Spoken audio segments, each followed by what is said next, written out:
穆罕默德·尤努斯，北京大学名誉博士学位。我们有请教授接受证书。我们请何书记和龚校长与尤努斯教授合影。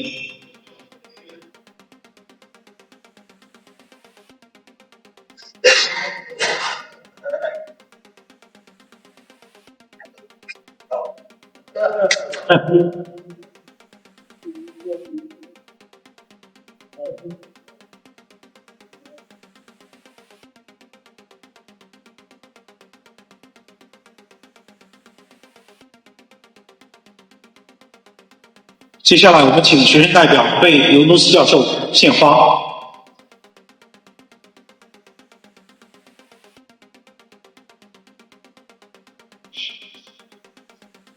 让我们以最热烈的掌声向尤努斯教授表示祝贺。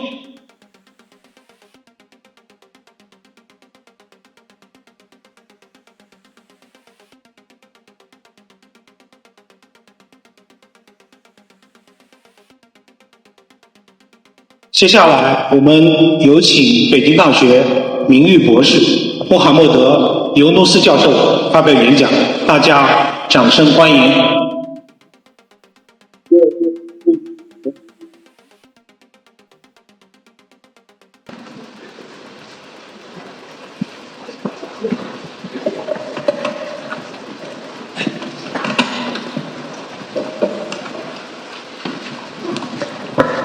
I'm just overwhelmed. I don't know where to begin. To begin with, I feel at home for two reasons. I always felt at home in an academic environment. I always felt this is where I belong to. And being in that environment again makes me feel the feeling of being at home. Second reason that I feel at home, because Peking University is my home.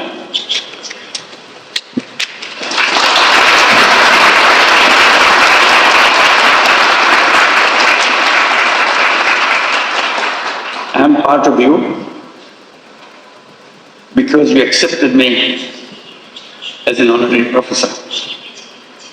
I'm sorry that I couldn't spend much time with you. I always hoped I could spend time with you and share with you all the excitements of the academic world and the world that you want to create for future generations. That's our task in the academic environment, to build the future world.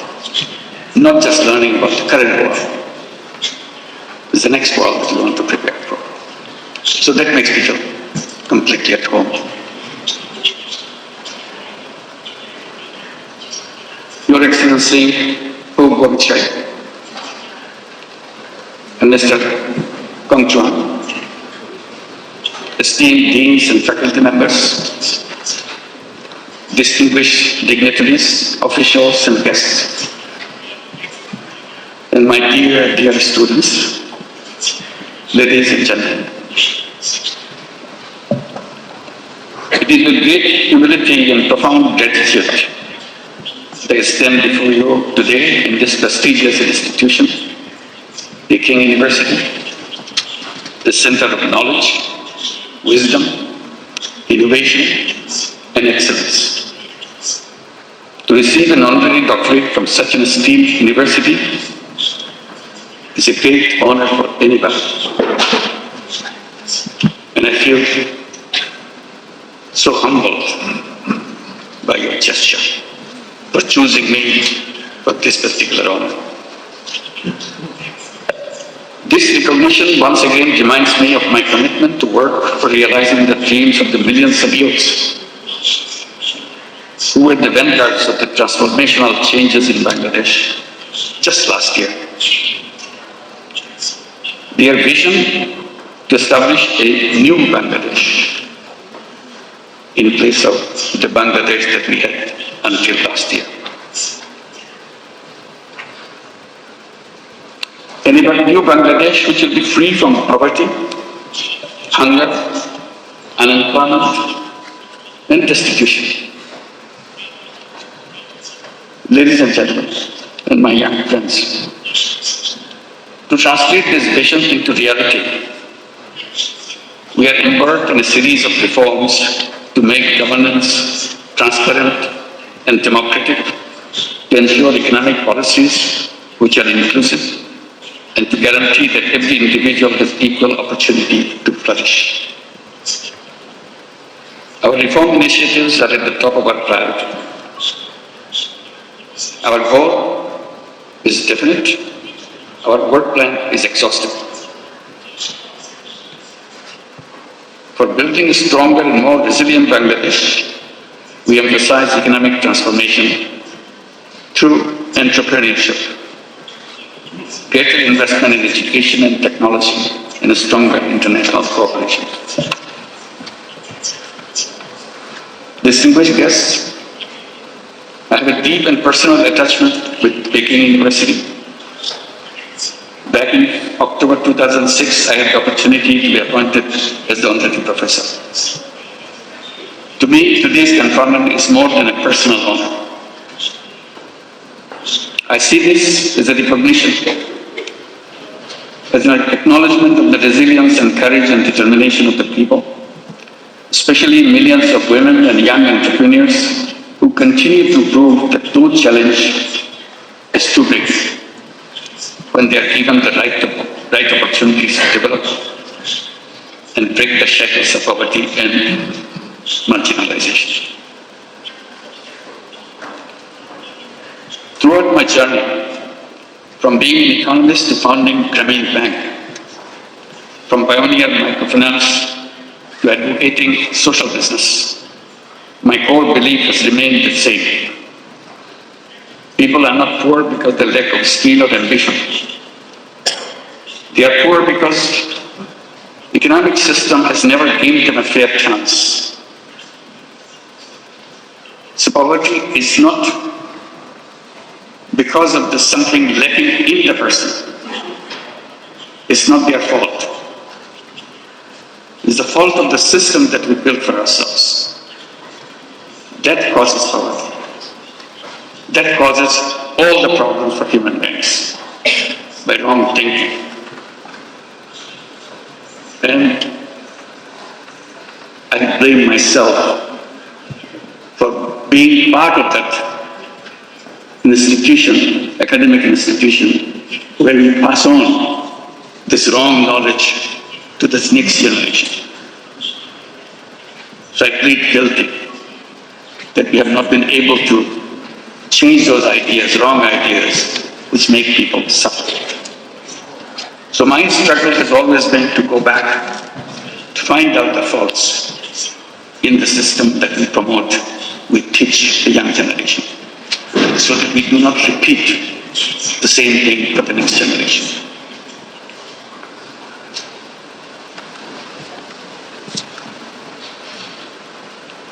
It is designed to serve only the wealthy, not the poor. That realization led me to create an alternative, one where even the poorest individuals could access the services of the institutions which are created for people. I've been promoting the idea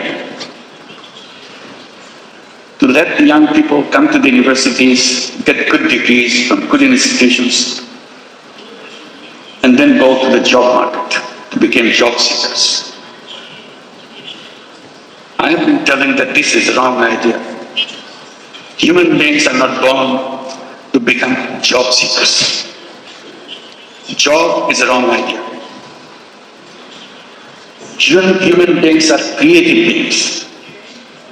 They enjoy doing creative things. Job is a negation of creativity. Job forces you to do things what your supervisors want you to do. Job is a continuation of the tradition of slavery. Human beings are not fit for slavery. Human beings are independent beings. So I keep on promoting the idea that all human beings are born as entrepreneurs, not job seekers. Universities should be preparing young people to go out and become successful entrepreneurs, not job seekers. And that idea came from a simple experience. I started as a small initiative with a handful of women in a village next to the university where I was teaching in Bangladesh. I started lending tiny little money to the poorest women that the world has ever known, just to make sure she feels that she can handle this money and change her life.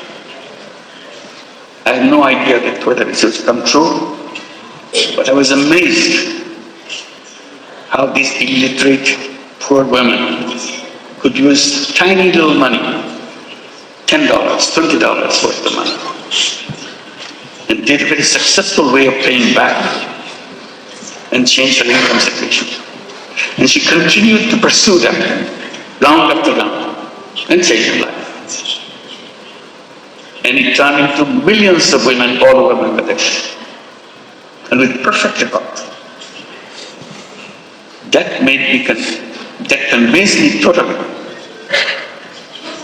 All human beings are entrepreneurs, because we are taught in the textbooks only very special people are born as entrepreneurs. Rest of us human beings have to serve under them. I said, that's absolutely wrong. If the poorest illiterate women in Bangladesh can become an entrepreneur with a $20 loan, $30 loan, anybody in the world can become an entrepreneur. It's nature of the human being. We didn't train them. We didn't tell them how to run a business. She figured it out all by herself, because it is innate part of a human being. So that continues with a bigger question to me. What should be the purpose of education? And I keep coming back. The purpose of education is to enable to go out and bring that all creative capacity to change the world. And university is an educational institution. It's not only a place to learn what happened, also imagine. Imagination is the greatest power on earth. If you imagine, it will happen. If you don't imagine, it will never happen. If you look back, things happen because somebody imagined them. Imagine something big, something unheard of, something you never dared to hope that it will work. But you imagine and stay with it. If you stay with it, it will happen. So that is the greatest power. Imagination is more powerful than anything you can bring together. So I follow that, encourage young people like you, along with what you are learning, imagine. Dare to imagine the most odd thing that you ever thought. Most necessary thing you think has to be done. At the moment it looks odd, at the moment it looks impossible. The human journey is about making impossible possible. That's our journey. And we can make that happen.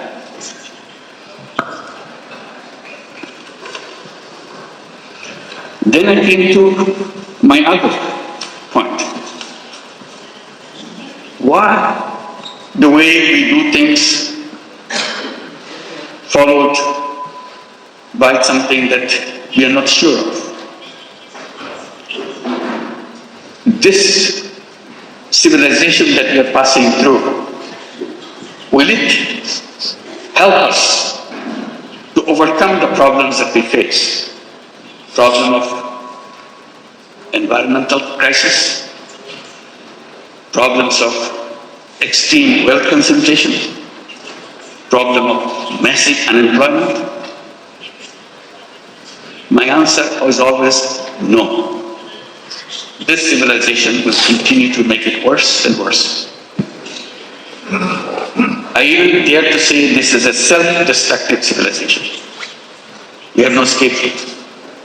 We have to build a new civilization as soon as possible. Abandon the civilization that we are passing through and move on to create a new civilization. And I ask myself, what will be the future of that civilization? The answer to me is very clear. That civilization must know that there is no environmental hazard left anymore. And that can be done with just creating a financial system, creating an economic system which doesn't depend on creating carbon emission. Carbon emission is going to kill us, so we have to get rid of carbon emission. We have to make sure there is no wealth concentration. We have to make sure there is no unemployment. So I come with a simple formula by saying we have to create a civilization of 3 zeros. 0 net carbon emission, 0 wealth concentration, and 0 unemployment. Sounds very reasonable, but to work it out, you have to abandon the old thinking process. You have to create a world where each human being will be given an opportunity not only to express his selfish interest, also selfless interest, and create not only money-making business, create business to solve problems without any intention of making money yourself. We call it social business. So we have a series of ideas how to create this new civilization.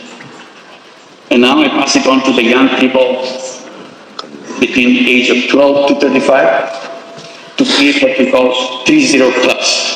5 young people get together, create a small, tiny club. 30 club. What do we do? Each person, each member of the club commits to undertake a new journey of life. I shall not contribute to global warming myself. I'm not saying the whole world should do that. I'm saying to myself, I do not want to contribute to carbon emission. How? If I do it now, 7 days a week, I promise to do it 6 days a week. If I achieve 6 days a week, I want to do it 5 days a week. If I achieve 5 days a week, gradually 2 days a week, 1 day a week, and nothing. So I become a 30 person. Idea is if I can become a 30 person, you can become a 30 person, world could be a 30 world. That's a simple idea. And I'm amazed by the response I get from the young people all around the world. They keep on adding numbers, 30 clubs. I hope you'll consider examining whether you'd like to form your 30 club and create a new civilization, which you'll be proud of. This is an imagination, but the imagination is where the journey begins. Let's begin the journey. Thank you very much.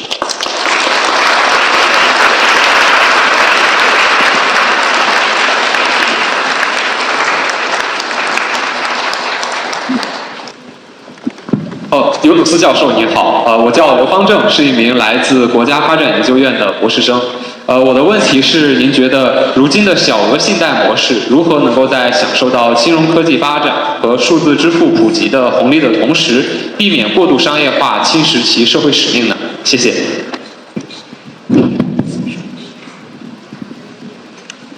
Well, you have answered the question yourself. It's a financial system. Financial system, no matter what technology you use, you're bringing finance to a person. Purpose you are supporting.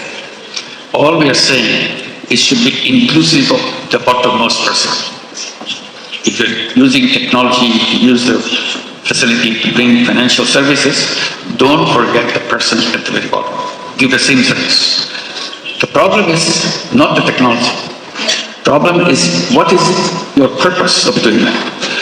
Business purpose is always to maximize profit. And once you adopt that maximization principle, you move to the top. You want the biggest guy who wants the biggest amount of money so that you can earn biggest revenue and biggest profit. So you ignore the little guy. It's uninteresting for you. So it's hard to redesign your thinking process. Technology is fine, but use the technology to bring microcredit in the technology that you are using to reach out to the richest people. If you design it only for repurposing purposes, then the problem is solved. As I said, all human beings are created as entrepreneurs, not job seekers. So you are serving a methodology which will bring the finance and the control of each person so that he or she can transform himself and herself as entrepreneurs. That's the only difference we have to make in our thinking process. Thank you. 谢谢教授。谢谢，谢谢。下面有个同学，请左边靠前的那位同学。মাননীয় প্রধান উপদেষ্টা, আসসালামু আলাইকুম এবং উপস্থিত সবাইকে আসসালামু আলাইকুম। আমি ডক্টর নাজমুস সাকিব, চীনে 15 বছর যাবত বসবাস করছি এবং পিকিং ইউনিভার্সিটির PhD candidate. A very good morning to all of you, and I would like to thank Peking University for organizing this kind of event where I can be part of, and I can learn a lot from our advisor and also Nobel laureate, Professor Dr. Yunus. And as a Bangladeshi medical student passionate about sustainable development, I have a question that how can students in fields like medicine contribute to shared goals such as climate resilient public health systems? Thank you. Thank you. You hit a big point. Today, health service in the world is most needed and most unattended service. Health service again is driven by mostly profit motivation. There are many government operated systems around the world. In most of the countries, government operated health services really do not function. Again, missing the people. So we are caught in between. Either it is profit maximizer who comes to you to sell health service and charge you enormous money, or government service. They promise us lots of things on paper, but actually people don't get the service. So there we say the solution is how to transform health services as a social business. It's a tremendous opportunity for every young person.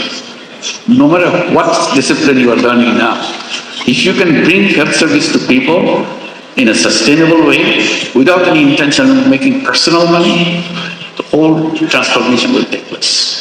And then, because you are born in this generation, you have the technology in your hand. Massive technology. You can play wonders with this technology to bring health services to the poorest person, most latest cure for health problems as a social business. So we have been trying this in our own way in Bangladesh and other countries as a social business solution to health services, but it needs all your talent. You come here to study in Peking University. You are very talented people. You are the leaders of the world. You are the one who will change the world if the thinking is right. If the thinking is a conventional thinking, you will only encourage the same old thing to continue. So I urge you, think differently. Think about the purpose of your life. What is it that you are trying to accomplish in your life? And stay on your course. You can do it. So health service is very important. Along with that, I should mention quickly, because it's a very sensitive issue for me, because I keep talking about it all the time, pharmaceutical companies. Pharmaceutical companies kind of feel so delighted to make tons and tons of money. For a penny worth of medicine, they will charge you $1 and make money because they have the patent right. You need the medicine. You have to pay for it. It looks very small, but for him, it's 1 cent versus $1. Make tons of money. And it became very vivid during the COVID-19 period. Vaccine. We said vaccine should not have patent right. We campaigned for the whole world to remove the patent right from the vaccine. but the business people mobilize their governments to make sure patent stays and patent stay. Only the rich people got the vaccine. Rich countries got the vaccine. Poor countries, poor people never had it because it's too expensive, because they want to make tons of money out of the scare of death for the people. So that's not the kind of civilization we want to belong to. We want to build a civilization which cares for people, not take as an opportunity to make money for themselves. Thank you. Thank you. 谢谢教授。由于时间关系呢，我们最后一个问题，请中间靠左的那位同学。 Assalamualaikum Profesor Yunus, syukur syakal. Amar nam Chen Yutong, ami Dokin Asia dipakai chatri. Apnar syate dekakore ami kukushi. The question I would like to ask is that during the era of globalization, what is your ideal model of education? And what kinds of cooperation do you assume that China and Bangladesh will be able to develop in the future? Thank you very much. Onek dhonnobad. Yes, education is the key. That's why I always come back to the education is the key. There I am reborn because I see things in a different way. I'm not interested in making money. I'm not interested in doing something which will perpetuate the same old system. I challenge. University is a place to challenge everything. And that's the way we proceed. We are not bounded by the old ideas and old thinking, old practices. We are free. So that's why education is the core. And today technology makes it very easy to reach out to every single person with education of any kind that you want. Which kind do you want? That's a key issue. So the key issue for education, first part of the education, I feel very strongly when you go from bottom classes, the first time you go to the school, academic system will raise a question with you all the time. What is the purpose of your life? You define yourself. Teachers cannot help you. Teachers can tell you others how did they do it and what is it that you want. So along the way, when you learn your math, you learn your language, you learn your geography, you continue to think, what is the purpose of my life? Because today we have education, but not the purpose of life. Unnoticed purpose of life, you pick it up. We have to be rich, we have to have a big villa or big cars or something. That could not be purpose of life. Human life is a very precious process. It's a unique process. Each individual is a unique person. A person who will not be repeated in the entire history of the world. You are so unique.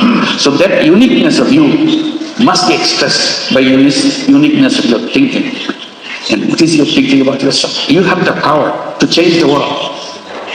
Each one single individual has the power to change the world.